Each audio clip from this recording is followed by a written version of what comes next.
Buenas tardes, soy Macario Lozano y este es su programa Jornal 2030. Gracias por estar con nosotros. Violeta, buenas tardes. Hola Macario, ¿qué tal? Buenas tardes. Mire, vamos a tratar un tema que no impacta mucho por su naturaleza, pero que sí es relevante, que es trascendente, incluso es preocupante. Es el caso de ese segmento de la población joven que no se está aprovechando debidamente, si no está preparándose, no está trabajando, consecuentemente ni se está formando académicamente, ni está aportando productivamente porque está desempleado. Así es, por eso fuimos a preguntar a varios actores políticos, académicos también, en torno a qué es lo que estamos perdiendo como país. También, evidentemente, en ese programa vamos a hablar un poco de la contingencia ambiental, de esta llamada Ley Atenco, la ley que regula el uso de la fuerza pública, que bueno, todos los días está dando mucho de qué hablar. Estos papeles de Panamá que se dieron a conocer también y que involucran ahí a algunos mexicanos, entre ellos el empresario Juan Armando Hinojosa. Y bueno, algunas otras cuestiones, quejas también de la Universidad Autónoma del Estado de México, pero por lo pronto vamos a ver las entrevistas en torno a la situación de los jóvenes y bueno, pues ¿qué nos dicen nuestros entrevistados? Que los gobiernos federales, estatales y municipales deben de aprovechar en la agenda pública las oportunidades a los jóvenes. México está poblado en su mayoría por jóvenes. Necesitamos invertir en ellos, en su educación. Invertir en los jóvenes en la educación es disminuir los índices de inseguridad. Invertir en su bienestar deportivo, en el bienestar social, en todos los aspectos. Los jóvenes representan no el futuro, el hoy. Que en todos los cargos públicos, en todas las oportunidades de educación, debe de haber jóvenes, con mayor inversión educativa, con mayor cobertura, con más facilidad para que ellos tengan acceso al bienestar social, pero sobre todo a la educación. Por ejemplo, en los países desarrollados, el máximo aporte del 8% al PIB, que es Finlandia. Tenemos que aumentar mínimo el 3% de la educación. Ahorita estamos en un 0.45%, insuficiente. Tenemos que luchar más para que lleguemos mínimo al 3% del PIB para la educación. Absolutamente, pero no hay que esperar que lleguen a la cárcel.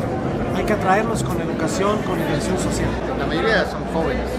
Al rato van a venir las repercusiones, ¿no? Ahorita se debería de estar aprovechando precisamente pues, para crear riqueza que cuando se invierta la pirámide poblacional pueda sostener a todos esos que ahora son jóvenes, viejos en ese momento, y pueda haber una sustentabilidad en la sociedad, una ruta para encaminar a nuestros jóvenes. Si no están estudiando, no les gusta, por lo menos que hicieran algún tipo de oficio, algún tipo de actividad que más allá de estar simplemente en el ocio y la perdición, pudieran encaminarse a una actividad productiva. Así es, no hay una política de Estado para los jóvenes, hay políticas de acción afirmativa. Me parece que nuestros jóvenes que han muerto, los jóvenes que están en las cárceles, pudieron haber tenido lo mejor. Ese futuro se forma a partir de las oportunidades que pueda haber. Oportunidades universales, no oportunidades acotadas, universales. Muchos países europeos se desarrollaron gracias a ese bono demográfico. México está desaprovechando esa oportunidad, país para desarrollarse. Sin embargo, la política que se ha llevado a cabo en cuanto a oportunidades para jóvenes, creo no ha dado resultados. Entonces, mucha de esa población o muchos de los jóvenes no tienen oportunidades de trabajo. Entonces, el país realmente está desaprovechando que esto solamente es temporal. Este bono demográfico o ventana de oportunidades que tiene el país es temporal. Ojalá las políticas que se implementen en el país puedan aprovechar estos capital humano y sobre todo muchos de estos jóvenes son ya preparados en universidades y no es que no quieran hacerlo. La gran mayoría quieren aportar al país, sin embargo no hay oportunidades. Parte de los estudios que se han hecho y obviamente revelan que los jóvenes optan por esas actividades porque no tienen oportunidades. O sea, y obviamente si ya tienen alguna responsabilidad como padres de familia o buscan la forma, aunque no sea legal.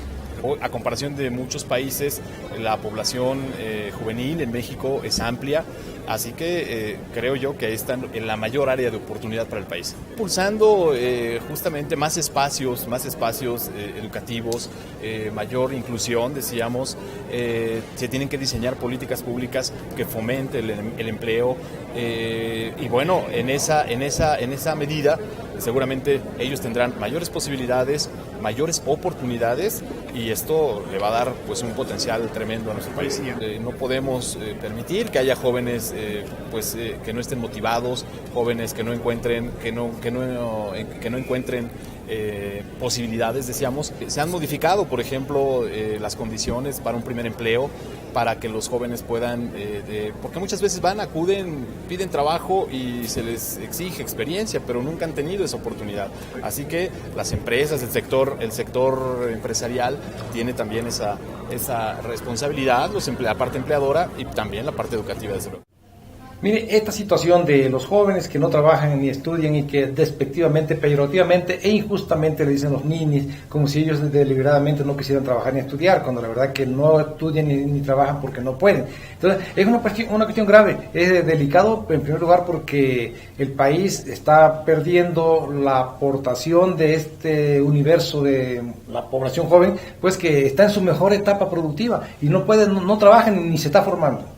Así es, y la verdad es que se está perdiendo mucho, porque son jóvenes que podrían estar en muchos casos estudiando, en otros casos ya egresados, producir también, de estar trabajando para el país, y lamentablemente pues se castiga por la falta de inversiones, por la falta de crecimiento del país, porque pues hay muchas necesidades, pero lamentablemente no se han hecho, quienes son los responsables no han hecho lo suficiente para que esta nación pueda ofrecer oportunidades a sus jóvenes. Es decir, se está desperdiciando pues la capacidad de producir, tanto de los jóvenes que son egresados, como tú dices, que es lo más lamentable, porque esos hicieron un esfuerzo extraordinario adicional a los otros, y de todos modos están desempleados, y también los otros que pueden trabajar pues quizás en cuestiones de fábrica, de empresas que no necesitan carrera universitaria, tampoco ahí encuentran ocupación, y esto es delicado. Incluso en esto hay también explicación de muchos que terminan en la delincuencia, ¿no? Y lamentablemente, porque también pues se frustran muchas veces los sueños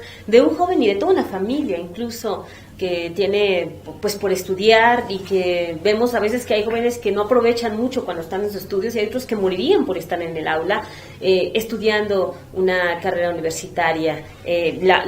Lo que señalan nuestros entrevistados, bueno, primero el rector pues tiene mucha razón en cuanto a que las autoridades, hay mucho por hacer para ofrecerle a los jóvenes. Dice que principalmente se necesita educación, pero también pues para que sea todo esto complementario hace falta bienestar social, y para eso hace falta muchísimos elementos como otorgar seguridad, porque de nada sirve tener a un joven que puede estar en riesgo, que quizá ya no regrese a su casa por la violencia y la inseguridad que existen en este país. Y también yo creo que las condiciones económicas tienen que mejorar mucho. El gobierno no haciendo lo suficiente, ha sido ineficaz desde hace décadas para generar condiciones de inversión que puedan generar las plazas de trabajo que necesitan los jóvenes. Es decir, llega un momento en que los jóvenes no es pues casual, es más bien causal, que el grueso de las víctimas de la delincuencia organizada, los ejecutados, tanto los ejecutados como los que ejecutan, son jóvenes de 18 a 25, 26 años, o sea, jóvenes dedicados a hacer daño, a hacer mal, pero también había que ver las causas de todo, ¿no? Sí, claro, porque hay muchas veces, no es solamente que el crimen seduzca a los jóvenes por lo que les pueda pagar, a veces también los obliga. Hay lugares donde, la autoridad no hace nada para protegerlos, y ellos saben que es irse con ellos o morir. Entonces también, pues a veces por esa presión, o incluso que le hagan daño a su familia. Y lamentablemente, pues los jóvenes están desprotegidos ante esto. Uno de los académicos nos menciona que estamos desperdiciando este bono demográfico, que no se va a volver a repetir, que se está viviendo en estos momentos y que lamentablemente en muchos casos estamos perdiendo. Sí, en el mundo hay una tendencia al envejecimiento de las sociedades. México no es excepción, y en estos momentos sí tiene todavía mucho que dar la juventud, pero pudiera darnos bien, no lo está dando por dos razones sencillas, lo que estamos hablando del principio. No pueden trabajar porque no hay ocupación, y desde luego tampoco pueden estudiar porque muchos de ellos son de familias humildes que no tienen acceso a la educación privada, ni a la pública, pues menos a la privada, ¿no? Y sobre todo a la pública y privada de calidad. Sí, que es lo más lamentable, ¿no? Por eso, quisimos tocar el tema. Es un tema que preocupa porque, pues, muchas veces, como tú mencionas, peyorativamente se menciona, muchísimos que ni trabajan ni estudian, o sea, no hacen nada, casi están de ociosos, flojos, como si no quisieran, cuando que ellos muchas veces desearían estar, si no es estudiando, trabajando y ser productivos, pero faltan oportunidades. Sí, efectivamente, y el gobierno tiene que crearlas, pues tiene que generar las condiciones para que la iniciativa privada, después de todo, crear empleo es obligación de la iniciativa privada, que no lo está haciendo, pero el gobierno también tiene que generar condiciones para que esta iniciativa privada invierta, sea productiva, sea rentable y de trabajo. Y esto que se ha mencionado mucho también, que hay que facilitar el ingreso de los jóvenes a la cadena productiva, porque pues muchas veces también se les pide experiencia y acaban de egresar, entonces es bastante complicado, ¿no? Esos incentivos hacia aquellos que contraten jóvenes también se tienen que mantener e incluso aumentar. Incluso lo peor, se está dando ya una tendencia a considerar ya viejo, ya no apto para el mercado laboral, a profesionistas que tienen 35 años. Antes hablaban de más de 40, ahora 35 años consideran que ya no tienen cupo en las actividades productivas porque ya están viejos, imagínense, ¿no? Cuando que están, bueno, seguramente con experiencia y en una de las mejores edades productivas. Así es. Pero bueno, vamos a un corte y regresamos.